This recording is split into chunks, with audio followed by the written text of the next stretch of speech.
Hello friends, welcome back to my channel Katha मंथन।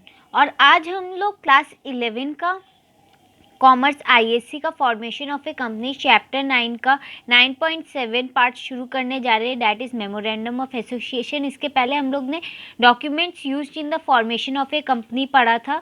तो अब हम लोग शुरू करने जा रहे हैं memorandum of association, that is the first document which is used in the formation of a company. The memorandum of association is the most important document of a company. कोई भी कंपनी बनाने के लिए हम लोग के पास जो मोस्ट इंपॉर्टेंट डॉक्यूमेंट होता है वो होता है memorandum of association. It defines the object and powers of a company and the companies relationship with the outside world. ये जो मेमोरेंडम ऑफ एसोसिएशन जो डॉक्यूमेंट है वो एक कंपनी का पावर और ऑब्जेक्ट्स को डिफाइन करता है और कंपनी के रिलेशनशिप बाहर के वर्ल्ड से कैसे है वो भी डिफाइन करता है। तो ये है मेमोरेंडम ऑफ एसोसिएशन का काम। तो अब मेमोरेंडम ऑफ एसोसिएशन का डेफिनेशन पढ़ लेते हैं। According to Lord Macmillan, the memorandum of association sets out the constitution of the company. It is, so to speak, the charter of the company and provides the foundation on which the structure of the company is built. It enables person who deal with the company to know its primitive range of activities. So ये definition आप मत पढ़िए। Meaning, in the words of Lord Keynes, the memorandum of association of a company is its charter and defines the limitation of the power of the company. It contains the fundamental condition upon which alone the company is allowed to be incorporated. So, मैंने जो आपको memorandum of association के बारे में बोला वही यहाँ पे थोड़ा सा डिटेल में दिया हुआ है जो बोल रहे हैं लॉर्ड केनेस। अगर आप किसी भी प्रोफेसर या फिर कोई भी डायरेक्टर के ये लिखते हैं, डेफिनेशन लिखते हैं, तो आपको सब कुछ इन्वर्टेड कॉमा के अंदर लिखना पड़ेगा और उन प्रोफेसर का नाम भी मेंशन करना पड़ेगा। और उस इन्वर्टेड कॉमा के अंदर आप कोई भी कॉमा या फुल स्टॉप का भी मिस्टेक नहीं कर सकते, वरना आपका फुल मार्क्स जाएगा। तो इसलिए आप लोग जो मैंने बोला है वो वाला डेफिनेशन लिखिए। The memorandum of association is the most important document of a company. It defines the objects and power of a company and the company's relationship with the outside world, and it also defines the limitations of a company. The purpose of the memorandum of association is to enable the shareholders, creditors and other who deal with the company to know its primitive range of activities. तो memorandum of association का purpose क्या है? memorandum of association का ये purpose है कि वो enable करता है शेयर होल्डर्स को, क्रेडिटर्स को और अदर डीलर्स को कि वो कंपनी का primitive range of activities जान सके. Any act of the company beyond the powers mentioned in the memorandum is said to be ultra vires and therefore not binding on the company. कोई भी act को जो company के beyond होता है, beyond the powers, जो memorandum में mention नहीं किया जाता कंपनी का पावर्स, उसको उसके अलावा होता है, उसको हम लोग क्या बोलते हैं? Ultra vires and therefore not binding on the company. इसलिए वो कंपनी को बाइंड नहीं करता है, जो मेमोरेंडम ऑफ एसोसिएशन में जो पावर का मेंशन नहीं होता है। अब हम लोग सिग्निफिकेंस ऑफ मेमोरेंडम पढ़ते हैं। सिग्निफिकेंस मतलब इम्पॉर्टेंस होता है, तो हम लोग importance of memorandum of association पढ़ते हैं। Memorandum of association is the most essential document for a company due to the following reasons. कुछ रीजंस के कारण हम लोग का memorandum of association most important document होता है एक कंपनी का, तो हम लोग वो रीज़न पढ़ते हैं। It is the basis of incorporation and A company can not be registered without A memorandum of association. ये जो कंपनी का इनकॉर्पोरेशन होने जा रहा है वो उसका बेसिस होता है, और इसके मेमोरेंडम ऑफ एसोसिएशन के बिना कोई भी कंपनी रजिस्टर्ड नहीं हो सकती है। It determines the limits of a company's activity. Any activity done outside the scope of the memorandum will be ultra vires and void. Void मतलब होता है नल, नल मतलब कुछ नहीं। तो ये एक कंपनी का लिमिटेशंस पावर्स डिफाइन करता है, और कोई भी एक्टिविटी जो मेमोरेंडम ऑफ एसोसिएशन के स्कोप के बाहर है उसको हम लोग अल्ट्रा वायर्स बोलते हैं। और void मतलब कुछ नहीं, नल।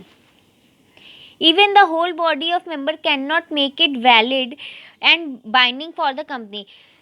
और मेमोरेंडम ऑफ एसोसिएशन में अगर कोई चीज़ मेंशन नहीं हो सकता तो कोई भी फुल बॉडी मिलके भी इसको वैलिड नहीं बना सकती और कंपनी के बाइंडिंग में भी नहीं रख सकती। This is known as the doctrine of ultra vires, और इसको हम लोग डॉक्ट्राइन ऑफ अल्ट्रा वायर्स कहते हैं। सो ये भी आपका क्वेश्चन आ सकता है कि what do you mean by doctrine by ultra vires, तो आप ये लिखेंगे।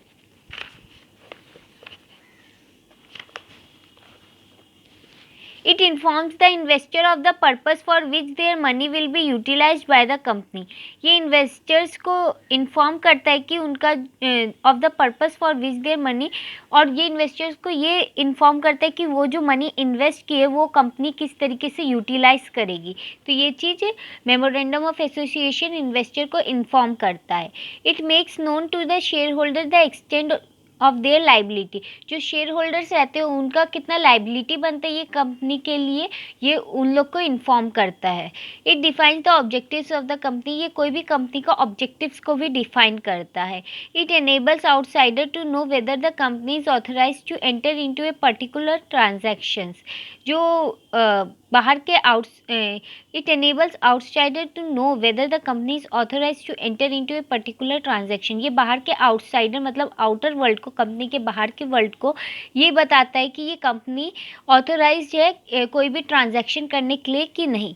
It indicates the names and address of the people who have promoted the company, ये उनके नाम और उनके एड्रेस को प्रमोट करता है, उन पीपल के नाम और एड्रेस को प्रमोट करता है जो इंडिकेट करता है जो कंपनी को प्रमोट करने में हेल्प किए गए हैं। नाउ कंटेंट्स ऑफ मेमोरेंडम, अब एक मेमोरेंडम ऑफ एसोसिएशन जो डॉक्यूमेंट है, जो इतना इंपॉर्टेंट डॉक्यूमेंट है, जो मोस्ट इंपॉर्टेंट डॉक्यूमेंट है कोई भी कंपनी का रजिस्टर करने के लिए, इनकॉर्पोरेट करने के लिए कंपनी को, तो वो मेमोरेंडम ऑफ एसोसिएशन कंटेन्स क्या करता है, अपने अंदर क्या क्या चीज़ रखता है। The memorandum of association contains the following clauses.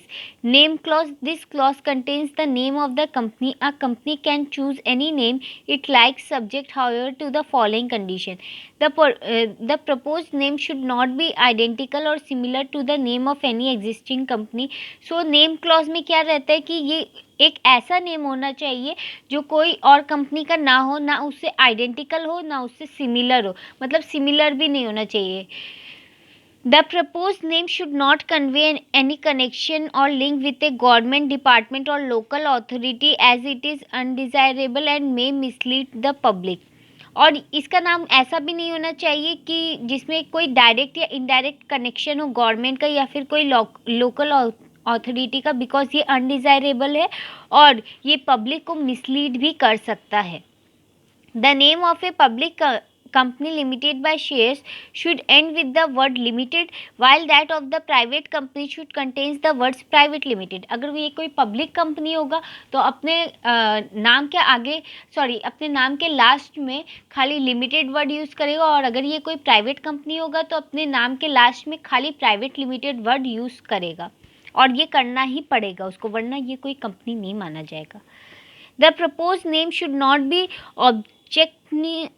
objectionable under the provisions of LMS and Names Prevention of Improper Use Act 1950। जो प्रॉपर नेम होगा वो कोई ऑब्जेक्ट नहीं कर सकता उसके खिलाफ, और उसका जो नेम है वो 1950 का एक्ट में प्रिवेंट नहीं किया जा सकता।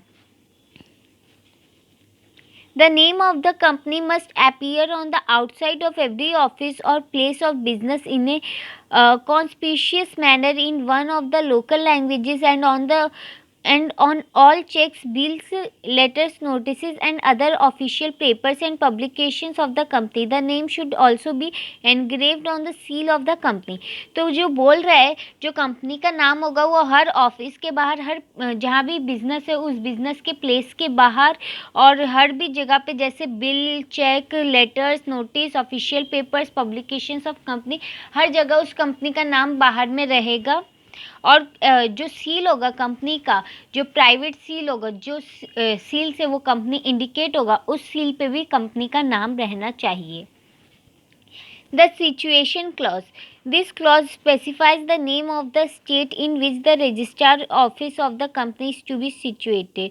ये क्लॉज क्या स्पेसिफाई करता है कि उस स्टेट का नाम जहाँ पे रजिस्टर्ड ऑफ ऑफिस मतलब जहाँ पे ये कंपनी खुला है वो जहाँ पे वो कंपनी खुला है और जहाँ पे उसका मेन ब्रांच सिचुएटेड है वो जगह को वो जगह का नाम ये स्पेसिफाई किया जाएगा, मतलब वहाँ पे दिया जाएगा। This is necessary to determine the domicile of the company, that is the place of its registration and the legal jurisdiction। तो ये डिटरमाइन करने का नेसेसरी क्या है कि इससे हम लोग को ये पता चलेगा कि ये प्लेस कहाँ पे, ये कंपनी का रजिस्ट्रेशन कहाँ पे हुआ था और ये असली में कहाँ पे इस्टेब्लिश्ड है और इसका लीगल जुरिडिक्शन कहाँ पे है। There is no statutory binding to give the exact address of the registered office in the memorandum of association। कोई कोई एकदम पर्टिकुलर प्लेस नहीं मेंशन करना पड़ेगा। जैसे अगर मेरा जगह, जैसे मैंने यहाँ पे अपना एक ऑफिस खोला है, कंपनी खोला है, ये कंपनी का बर्थ प्लेस है, तो मैं डायरेक्ट बोलूँगी कि ये कंपनी कोलकाता में खुला है। मेरे को ये नहीं बोलना पड़ेगा कि मैंने ये कंपनी इस गली में जा कर के इधर जाके खोला है। तो ये मेरे को मेमोरेंडम ऑफ एसोसिएशन में मेंशन करने का ज़रूरत नहीं है। मेरे को खाली उस प्लेस का नाम देना पड़ेगा मेमोरेंडम ऑफ एसोसिएशन में जहाँ पे ये कंपनी खुला हुआ है। अब ऑब्जेक्ट क्लॉज, ऑब्जेक्ट क्लॉज में क्या होता है? This clause may be considered as the core of the memorandum of association because it defines power of the company and scope of its activity। So इधर क्या बोल रहा है, जो मैं ऑब्जेक्ट क्लॉज होता है ये एक कोर होता है, मतलब कोर होता है एकदम मिड और इम्पॉर्टेंट पार्ट होता है कोई भी चीज़ का। कोर मतलब मिड और इम्पॉर्टेंट पार्ट। तो ये मेमोरेंडम ऑफ एसोसिएशन का मिडिल और सबसे इम्पॉर्टेंट पार्ट है ऑब्जेक्ट क्लॉज, क्योंकि ये एक कंपनी का पावर और लिमिटेशंस और ऑब्जेक्ट डिफाइन करता है कि उस कंपनी को आखिर करना क्या है, उस कंपनी का ऑब्जेक्ट क्या, प्रॉफिट कमाना है और फिर लोगों का हेल्प करना है, क्या बेचना है, कैसे करना है। तो ये उसका पावर, लिमिटेशन, ये सब चीज़ को डिफाइन करेगा और उसका एक्टिविटी का स्कोप भी हम लोग को बताता है ये object clause. Now the liability clause. The clause states that the liability of member is limited to the amount, if any, unpaid on the shares held by them। तो जो शेयर होल्डर्स रहते हैं तो उनके लिए जो शेयर होल्ड करते हैं, जैसे मैंने कोई कंपनी का 50 शेयर होल्ड किया है, मान लो वो शेयर 100 रुपीज़ ईच था, तो उसका दाम मेरे को 50 शेयर्स का पड़ा 50,000। तो मेरा कोई भी कंपनी के तरफ से लाइबिलिटी कितना हुआ 50,000। तो मेरे को ये जो मेरा लाइबिलिटी बताता है कंपनी का, उसी को हम लोग कहते हैं liability clause. The capital clause. This clause states the total amount of authorized share capital with which a company is to be registered। जो ये clause है कैपिटल clause, वो state करता है total amount of authorized share capital of which company is to be registered। जो company registered हुई है उसका total amount, total share capital का ऑथराइज्ड अमाउंट हम लोग को कैपिटल क्लॉज से पता चलता है। द सब्सक्रिप्शन और association clause. This clause contains the full names, occupations and address of subscribers to the memorandum। ये जो सब्सक्रिप्शन और एसोसिएशन क्लॉज जो है वो हम लोग का कंटेन करता है फुल नेम मतलब कंपनी का फुल नेम, ऑक्यूपेशन उसका ऑक्यूपेशन, एड्रेस और address of subscribers to the memorandum. जो मेमोरेंडम के सब्सक्राइबर्स रहते हैं उनका एड्रेस, उनका ऑक्यूपेशंस और उनका फुल नेम ये क्लॉज कंटेन करता है। सो इसी के साथ हम लोग का मेमोरेंडम ऑफ एसोसिएशन ख़त्म हो गया। अब हम लोग नेक्स्ट वीडियो में देखेंगे आर्टिकल्स ऑफ एसोसिएशन, फिर उनका डिस्टिंक्शन और उसके बाद कुछ और थोड़े से इंपॉर्टेंट डॉक्यूमेंट्स हैं उनके बारे में हम लोग पढ़ेंगे और उसी के साथ हम लोग का फॉर्मेशन ऑफ कंपनी ख़त्म हो जाएगा। और मैं इंपॉर्टेंट क्वेश्चन आंसर अपने ब्लॉग में लिख दूँगी जिसका लिंक मैं डिस्क्रिप्शन बॉक्स में दे दूँगी। सो अगर आपको ये वीडियो पसंद आया होगा तो आप इसे लाइक, शेयर एंड सब्सक्राइब कीजिएगा। और अगर आपको कोई भी डाउट है रिलेटेड टू कॉमर्स, इकोनॉमिक्स और अकाउंट्स, आप मेरे को कमेंट सेक्शन में पूछ सकते हैं। और आज 8 बजे मैं लाइव आऊँगी, तो अगर आपको कोई भी क्वेश्चन है तो आप मुझसे पूछ सकते हैं। So guys, thank you friend, thank you for watching my channel Katha मंथन।